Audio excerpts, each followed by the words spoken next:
Gnanavani TV ప్రేక్షకులకు సాయం సమయ శుభాభివందనాలు. ఈ తపస్సుకాల ధ్యానాంశముగా క్రీస్తుని అనుసరణ అనే పుస్తక ఆధారంగా ది ఇమిటేషన్ ఆఫ్ క్రైస్ట్ అనే పుస్తకం ఆధారంగా క్రీస్తుని అనుసరించటానికి మనం వదులుకోవలసినటువంటి అనేక భౌతిక ప్రాపంచిక విషయాల్లో ఈ రోజున మనం జ్ఞాపకం చేసుకుంటున్నటువంటి విషయం, ధ్యానించే అంశం, ఈ లోక జ్ఞానమునకు మనం దూరంగా ఉండటం. Away from the worldly knowledge. దేవుని యొక్క వాక్యము మహాశక్తివంతమైనది.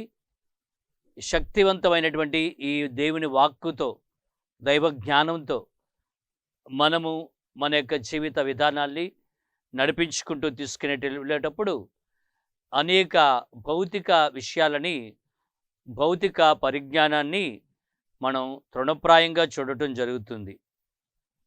భక్తుడు ఈ గ్రంథంలో అన్నట్టుగా, Lord make me to see all things that are passing by అంటాడు.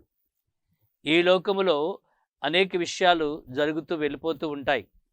కాబట్టి వీటిని నేను అప్పటికప్పుడు వచ్చి వెళ్ళిపోయేటువంటి అంశాలుగా పరిగణించబడి, దేవుని యొక్క వాక్కు, శక్తివంతమైన ఆయన జ్ఞానము నాకు, నా జీవితానికి మూలాధారం అనేటువంటి ధ్యాసలో మనం క్రీస్తుని యొక్క అనుసరణలో జీవించాలని వాక్యం ద్వారా ఈ భక్తుడు తెలియజేస్తూ ఉన్నాడు. భక్తపౌరుడు కొరింథీయులకు రాసినటువంటి మొదటి లేఖ 4వ అధ్యాయము 20వ వచనములో అంటాడు, దేవుని రాజ్యమును మనం మాటలతో కానీ, మన యొక్క పరిజ్ఞానంతో కానీ మనం చెప్పలేము. ఆ దైవ జ్ఞానము మన మాటలకు అతీతంగా ఉన్నటువంటి శక్తివంతమైనటువంటి దైవ జ్ఞానమని. శక్తివంతమైనటువంటి ఆ దైవ జ్ఞానానికి మనలను మనం సమర్పితం చేసుకోవటానికి అనేక విషయాలని మనం ఇహలోకపరంగా దూరం చేసుకోవటానికి సిద్ధపడుతూ ఉండాలి. వాటిని విడిచిపెట్టడం కూడా ఒక ఆధ్యాత్మికమైన ఆయుధంగా మనం తీసుకోవాలని పరిగణిస్తూ ఉన్నాడు.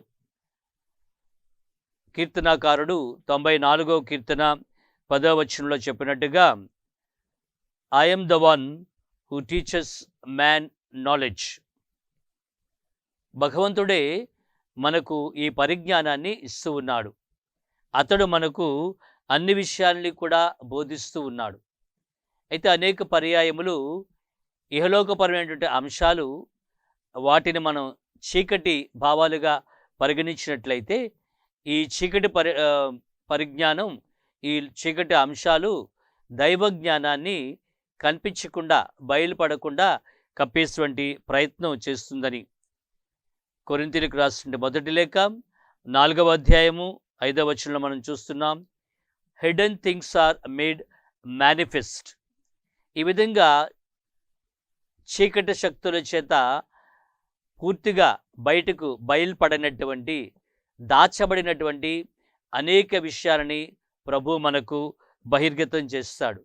అందుకనే ఆయన వెంబడి వచ్చినటువంటి వాళ్ళకి క్రీస్తు అనేక విషయాలని వారికి బోధించేవాడు. ఇవన్నీ చూసినప్పటికీ, వాటిని వినినప్పటికీ గ్రహింపలేనటువంటి అనేక మంది ఉన్నారు. కానీ మీరు చూచినట్లుగా తెలుసుకోవడానికి, విన్నది విన్నట్లుగా గ్రహించడానికి ఆ దైవజ్ఞానం కొంతమందికి మాత్రమే అనుగ్రహించబడుతుంది అని తెలియజేస్తూ ఉన్నారు. మనం ఆలకించేటువంటి దైవ అంశముల ద్వారా, ఇదిగో మనం ఇప్పుడు ధ్యానిస్తున్నటువంటి the imitation of Christ by Thomas a Kempis, ఈ రచయిత రాసినటువంటి ఈ పుస్తక భావం ద్వారా క్రీస్తుని అనుసరణ అనే అంశంగా మనం ధ్యానిస్తూ ఉన్నాం.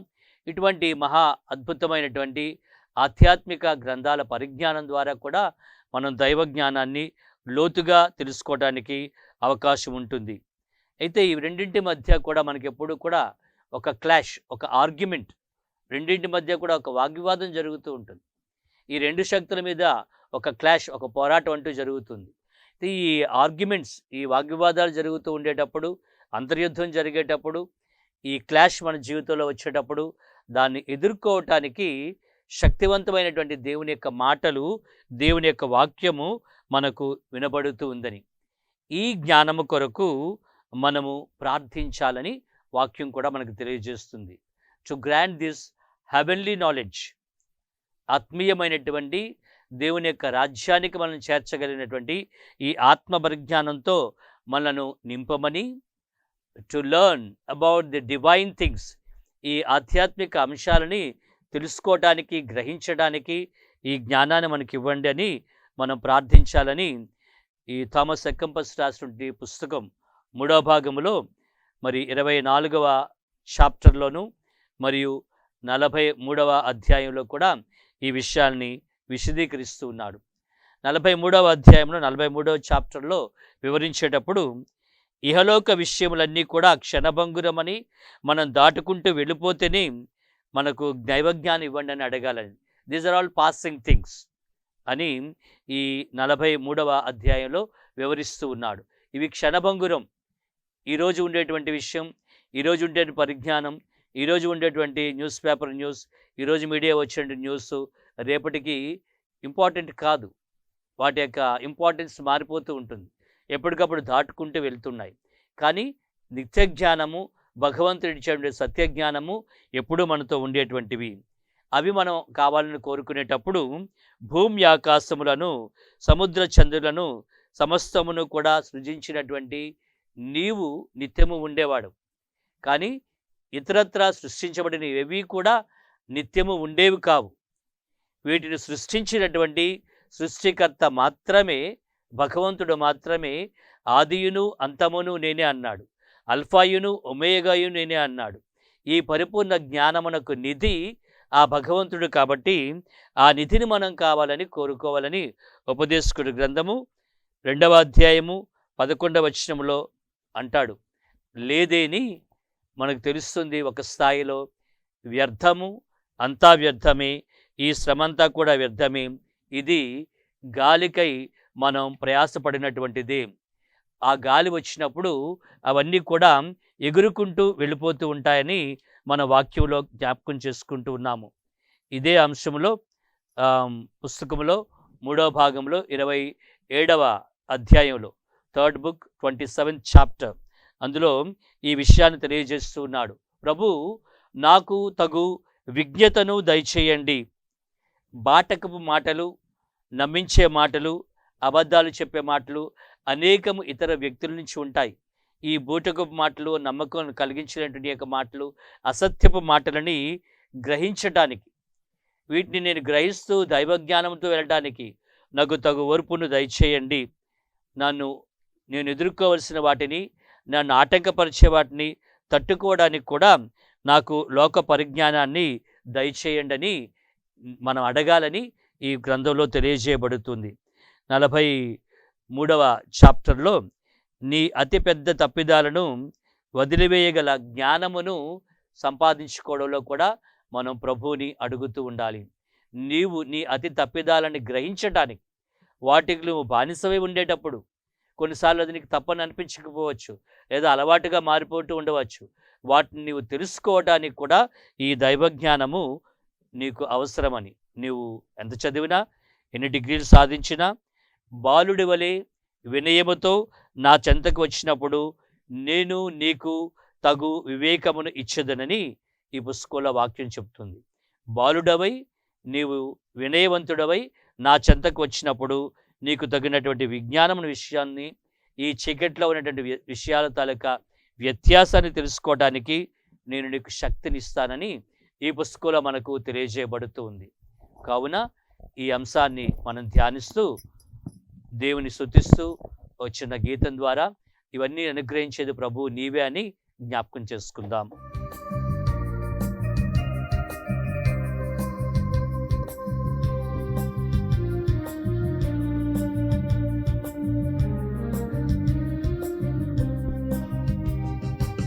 ఈ చిన్ని మనసుకు శక్తి నసుగు యేసయ్యా, నీలోని విశ్వాసం కోల్పోకుండా. ఈ చిన్ని మనసుకు శక్తి నసుగు యేసయ్యా, నీలోని విశ్వాసం కోల్పోకుండా. యేసయ్యా యేసయ్యా నిన్నే పిలుస్తున్నా, నీ చెవి యొగ్గి నా మొరను ఆలకించుమా. యేసయ్యా యేసయ్యా నిన్నే పిలుస్తున్నా, నీ చెవి యొగ్గి నా మొరను ఆలకించుమా. ఈ చిన్ని మనసుకు శక్తి నొసగు యేసయ్యా, నీలోని విశ్వాసం కోల్పోకుండా.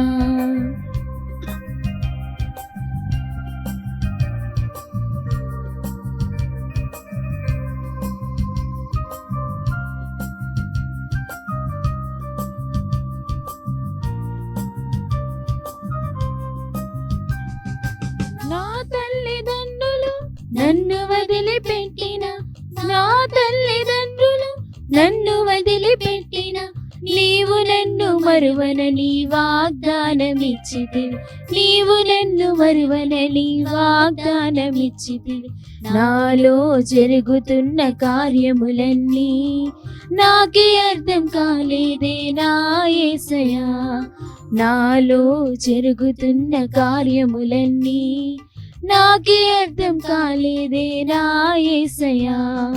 మార్గమా నా సత్యమా, మార్గమా నా సత్యమా, నీదు జీవం పొందువరం నాకు వసుగుమా, నీదు జీవం పొందువరం నాకు వసుగుమా.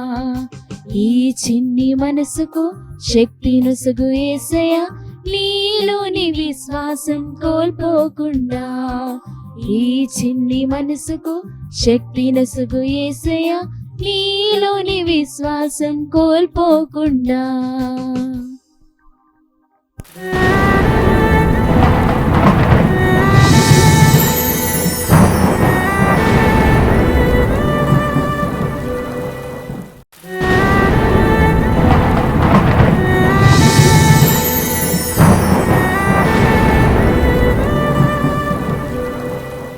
భక్తపౌరుడు కొరింథీయులకు రాసిన మొదటి లేఖ 4వ అధ్యాయము 5వ వచనములో, చీకటి యందు ఉన్న రహస్యములను ఆయన వెలికి తీయును, హృదయములోని ఆలోచనలను ఆయన బహిరంగమనర్చును అని భక్తపౌరుడు అంటూ ఉన్నాడు.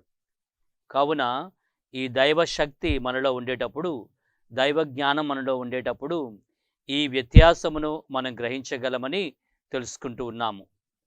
ఓ పర్యాయము ఇద్దరు స్నేహితులు అలా మాట్లాడుకుంటూ బయటికి వెళ్తూ ఉన్నారు. ఇద్దరిలో ఒకరు ఎప్పుడు కూడా దేవుని మీద మంచి భక్తి నమ్మకం ఉన్నటువంటి వాడు, దేవుని వాక్యం గురించి, ఆ వాక్యంలో ఉన్న శక్తి గురించి, దైవ జ్ఞానము గురించి ఎక్కువగా తన స్నేహితుడితో అంటూ ఉండేవాడు. రెండవ వాడు మిత్రుడు నాస్తికుడు, భగవంతుని మీద నమ్మకం లేనటువంటి వాడు. ఎప్పుడు కూడా ఇద్దరు సరదాగా మాట్లాడుకుంటూ ఒకరినొకరు విమర్శించుకుంటూ ఉండేవారు.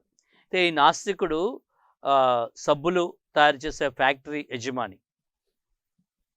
ఒకసారి ఇద్దరు మాట్లాడుకుంటూ వెళ్ళేటప్పుడు ఈ భక్తుడిని చూసి ఈ నాస్తికుడు, ఈ సబ్బుల వ్యాపారం అంటున్నాడు, ఇదిగో వారి దారిలో వెళ్ళేటప్పుడు అనేక చెడ్డ పనులు ఇవన్నీ కూడా స్పష్టంగా కనబడుతూ ఉంటాయి, అన్యాయ పనులు, ఇన్ని లోకంలో ఇంత ఉంది, ఇంత చెడు జరుగుతూ ఉంది, మరి ఇంక దైవశక్తి దైవజ్ఞానం గురించి నువ్వు మాట్లాడుతున్నావు, ఒకవేళ దైవశక్తి దైవజ్ఞానం ఇంతగా ఉన్నట్లయితే ఇంకా ఎందుకు ఇంత లోకంలో మరి అజ్ఞానము చీకటి మిగిలి ఉంది అని ఈ నాస్తికుడు అడుగుతూ ఉన్నాడు. ఈ స్నేహితుడికి సరైన సమాధానం ఏం చెప్పాలని ఆలోచిస్తూ అలా ముందుకు వెళ్ళేటప్పుడు వాళ్ళకు ఎదురుగా ఆడుకుంటూ వచ్చిన కొంతమంది చిన్నపిల్లలు కనిపించారు. ఆ చిన్నపిల్లల బట్టలంతా కూడా బాగా మురికైపోయి ఉన్నాయి. అప్పుడు ఈ స్నేహితుడు ఆ బట్టల సబ్బుల వ్యాపారిని అడిగాడు, ఇగో ఎన్నో సబ్బుల కంపెనీలు ఉన్నాయి, మీరందరూ కూడా సబ్బులు తయారు చేస్తున్నారు, మనుషులు శుభ్రంగా ఉండాలని, బట్టలు శుభ్రంగా ఉండాలని, మరి ఇదిగో పిల్లల బట్టలన్నీ కూడా ఎంత మురిగ్గా ఉన్నాయి, వాటన్నింటి మీద కూడా మురికి ముద్రలు ఉన్నాయి, మరి ఈ కంపెనీలన్నీ ఏం చేస్తున్నాయి, ఈ సబ్బులన్నీ ఏం చేస్తున్నాయి అని అడిగాడు. అప్పుడు ఆ సబ్బుల వ్యాపారి తడుముకుంటూ, అది ఎలాగవుతుంది, తయారు చేయడం మా వంతు, అవి వాడుకుంటేనే వాళ్ళ ఒళ్ళు కానీ వాళ్ళ బట్టలు కానీ శుభ్రం అవుతాయి, అవి వాడకపోతే ఎలా శుభ్రం అవుతాయి అన్నాడు. అప్పుడు దేవుడిని నమ్ముకుంటే భక్తుడు అంటున్నాడు, అదేవిధంగా దైవ జ్ఞానము, దేవుని వాక్కు, శక్తివంతమైన ఆయన యొక్క మంచితనం ఈ లోకంలో ఉంది, కానీ దాన్ని గ్రహించినటువంటి వాడు, దాన్ని తీసుకున్నటువంటి వాడు, తన జీవితానికి దాన్ని అన్వయించుకున్నటువంటి వాడు. నువ్వు అప్లైస్ ఈ దైవ జ్ఞానాన్ని కోరుకొని దాన్ని వెతికి పొందినటువంటి వాడు ఆ స్థాయిలో ఎదిగి తన జీవితాన్ని తదనుగుణంగా మరి దైవభక్తుల్లా ఉంచుకోగలుగుతాడు అని అంటూ ఉన్నాడు. మత్తయి సువార్త 6వ అధ్యాయము 19వ వచనములో సువార్తికుడు ఈ విధంగా అంటున్నాడు, మీరు ఈ లోకములో సంపదలు కూడబెట్టుకునేటువంటి ప్రయత్నంలో మిగిలిపోతూ ఉన్నారు, కానీ పరలోకములో ఉన్న ధనమును మీరు సమకూర్చుకునేటువంటి ప్రయత్నం చేయండి అని. అందులో ముఖ్యమైనటువంటిది ఈ దైవ జ్ఞానము. భక్తుడైనటువంటి సొలొమోను ఏం కావాలి కోరుకునేటప్పుడు మరి విస్తారమైనటువంటి రాజ్యాన్ని కానీ, ధనరాశులు కానీ, ఐశ్వర్యాన్ని కానీ కోల్పోకుండా ఆయన కోరుకున్నటువంటిది, ఇదిగో ఈ నీ ప్రజలను మరి సరైనటువంటి మార్గంలో దైవభీతితో నేను వాళ్ళని నడిపించడానికి నాకు తగు జ్ఞానం ఇమ్మని అడిగాడు.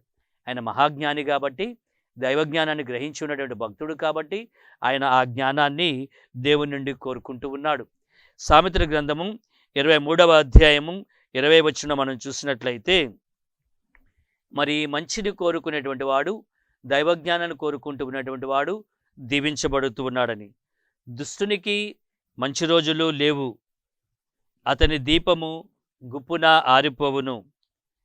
21వ వచనము, దేవుని పట్ల భయభక్తులు మీరు అలవర్చుకునేటప్పుడు ప్రభు మీ జీవితాన్ని దేదీప్యమానంగా ఉంచుతాడు అని ఈ సామెతల గ్రంథం ఈ వాక్యంలో తెలియజేయబడుతుంది.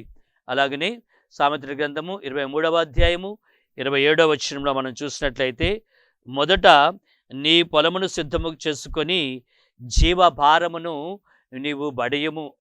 ఎప్పుడైతే నీవు పొలమును సిద్ధం చేసుకునేటువంటి జ్ఞానం నీలో ఉంటుందో, సకాలంలో నీవు ఆ యొక్క పొలాన్ని దున్నుతూ ఉన్నావో, సాగు చేస్తూ ఉన్నావో, సకాలంలో విత్తనాలను వెదజల్లుతూ ఉన్నావు, ఆ విధంగా చేయవలసి ఆ యొక్క పనిని జ్ఞానముతో నువ్వు చేసి ఉండేటప్పుడు ఆ ఫలితాన్ని, పంట ఫలాన్ని కూడా నువ్వు పొందుతూ ఉన్నావు.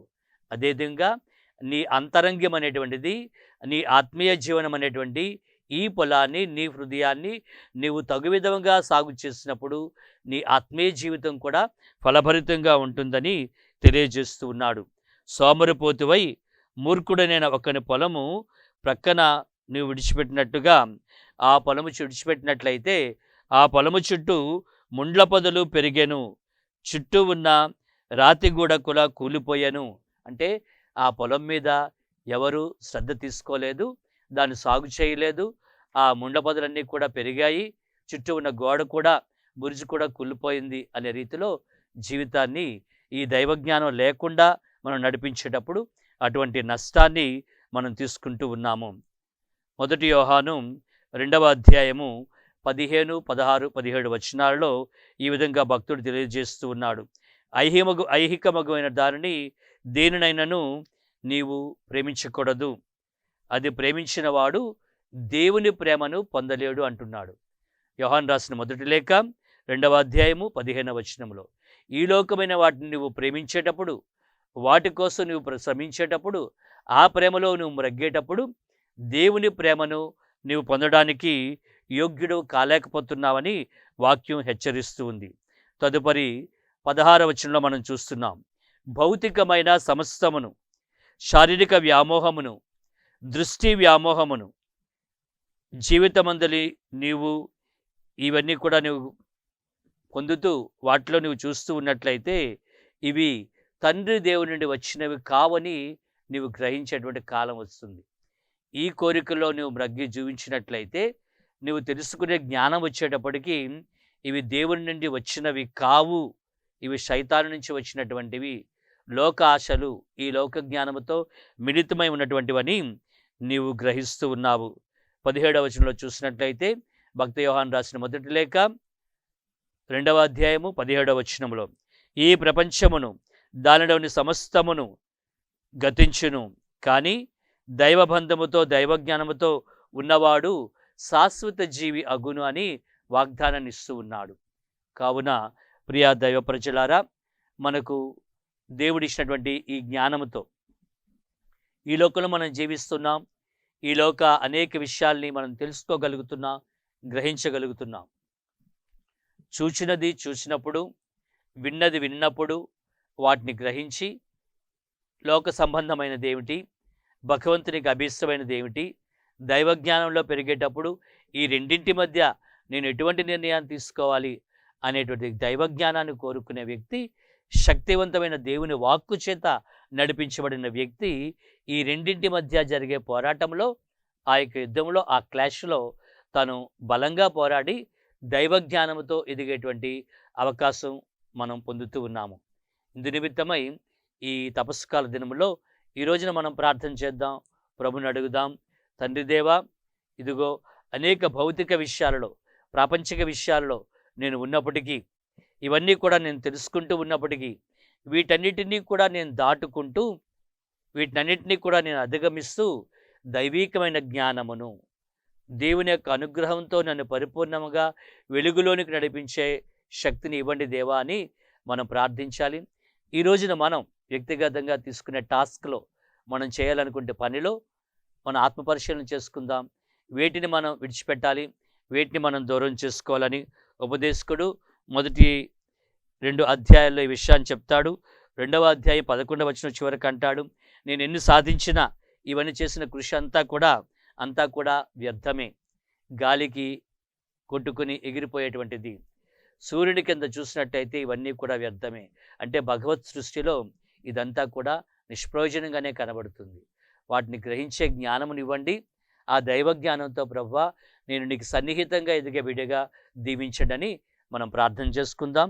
దైవాశీస్సులు. రేపు రోజున మళ్ళీ మనం కలుసుకుందాం. God bless you.